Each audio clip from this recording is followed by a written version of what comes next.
বিসমিল্লাহির রহমানির রহিম। আসসালামু আলাইকুম। দূরে এবং কাছে, দেশে এবং বিদেশে যে যেখান থেকে আমার ভিডিও দেখছেন সকলকে আমার রান্নাঘরে স্বাগত জানাচ্ছি। আজকে আমার রান্নাঘরে নিয়ে এসেছি বেগুনের টক ঝাল মিষ্টি রেসিপি। অনেকটা লোভনীয় হয়েছে এই বেগুনের টক ঝাল মিষ্টি রেসিপিটা। দেখুন কতটা লোভনীয় হয়েছে। আশা করি আপনাদের কাছেও ভালো লাগবে বেগুনের এই টক ঝাল মিষ্টি রেসিপি। বেগুনের টক ঝাল রান্না করার জন্য এখানে আমি সুন্দর করে বেগুন কেটে নিচ্ছি। আমার বেগুনগুলো যেহেতু গোল গোল তাই আমি 2 ভাগ করে নিয়েছি। এখন বেগুনগুলোকে 2 ভাগ করে আমি একটু ভেতর দিয়ে কুচি কুচি করে নিচ্ছি যাতে লবণ ঝাল ঠিকভাবে ঢোকে আর বেগুনটা সেদ্ধ হয়ে যায়। গোটা গোটা বেগুন তো সহজে সেদ্ধ হবে না, এই জন্য আমি বেগুনগুলোকে সুন্দর করে কেটে একটু কুচি কুচি করে নিচ্ছি। গোটাই রাখছি কিন্তু ভেতরটা আমি একটু কেটে কুচি কুচি করে নিচ্ছি। এই যে দেখুন বেগুনগুলো কেটে আমি পানিতে চুবিয়ে নিচ্ছি যাতে কালো না হয়ে যায়। অফ ক্যামেরায় আমি সবগুলো বেগুন কেটে নিয়েছি। এখন বেগুনগুলোকে আমি ধুয়ে আর একটা পাত্রে উঠিয়ে নিচ্ছি। আর যেগুলো বেগুন একটু খারাপ ছিল সেগুলোকেও আমি ফেলে দিইনি, সেগুলো নিয়ে নিয়েছি। এই যে দেখুন সবগুলোই আমি পানি থেকে ধুয়ে উঠিয়ে নিলাম। এখন চুলায় কড়াই বসিয়ে কড়াইয়ের মধ্যে আমি পরিমাপ মতো সাদা তেল দিয়ে দিলাম।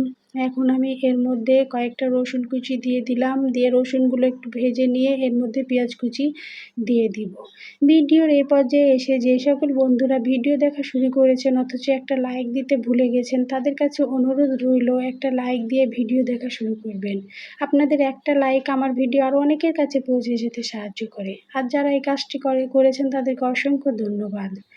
এই যে পেঁয়াজ রসুন আমার ভাজা হয়েছে, এখন আমি এর মধ্যে আদা রসুন আর সামান্য পেঁয়াজ দিয়ে বেটে নিয়েছিলাম সেটা দিয়ে দিলাম। এখন এটা কষিয়ে এর মধ্যে আমি মশলা দিয়ে দিচ্ছি। দিয়ে দিলাম স্বাদ মতো লবণ, 1/2 চামচ হলুদ গুঁড়ো, 1 চামচ ধনে গুঁড়ো, 1 চামচ মরিচের গুঁড়ো।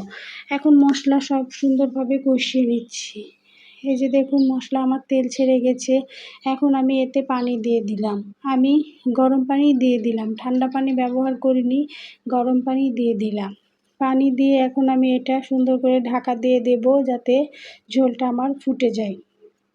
কিছুক্ষণ পর ঢাকা উঠিয়ে এই যে দেখুন ঝোল ফুটে গেছে। এখন যে আমি গোটা বেগুনগুলো রেখেছিলাম সেটা ঝোলের মধ্যে দিয়ে দেব। যে সকল নতুন বন্ধুরা আমার ভিডিও দেখা শুরু করেছেন তাদের কাছে আমার ভিডিওর কোনো অংশ যদি ভালো লেগে থাকে তাহলে যারা ফেসবুক থেকে দেখছেন তারা ফলো দিয়ে আমার সঙ্গে থাকতে পারেন, আর যারা ইউটিউব থেকে দেখছেন তারা সাবস্ক্রাইব করে আমার সঙ্গেই থেকে যেতে পারেন। আর যারা এই কাজটি করেছেন তাদেরকে অসংখ্য ধন্যবাদ। আর আমার ভিডিও যদি আপনাদের কাছে ভালো লাগে তাহলে প্রিয়জনদের শেয়ার করে দিতে পারেন। এই যে দেখুন ঢাকা দিয়ে দিয়েছিলাম, কিছুক্ষণ পর ঢাকা উঠিয়ে আমি একটু নিচ থেকে নাড়া দিয়ে দিচ্ছি। খুব বেশি নাড়ানো যাবে না, তাতে বেগুনগুলো কিন্তু ভেঙে যেতে পারে। এই জন্য আমি সামান্য নাড়াচাড়া করে আবার ঢাকা দিয়ে দিলাম। আবার কিছুক্ষণ পর ঢাকা উঠিয়ে এখন আমি আবার একটু ছেঁচকি দিয়ে নাড়াচাড়া করে দিচ্ছি আলতোভাবে। এটা নাড়াচাড়া করার সময় খুব সাবধানে এবং আলতোভাবে নাড়াচাড়া করতে হবে যাতে ভেঙে না যায়।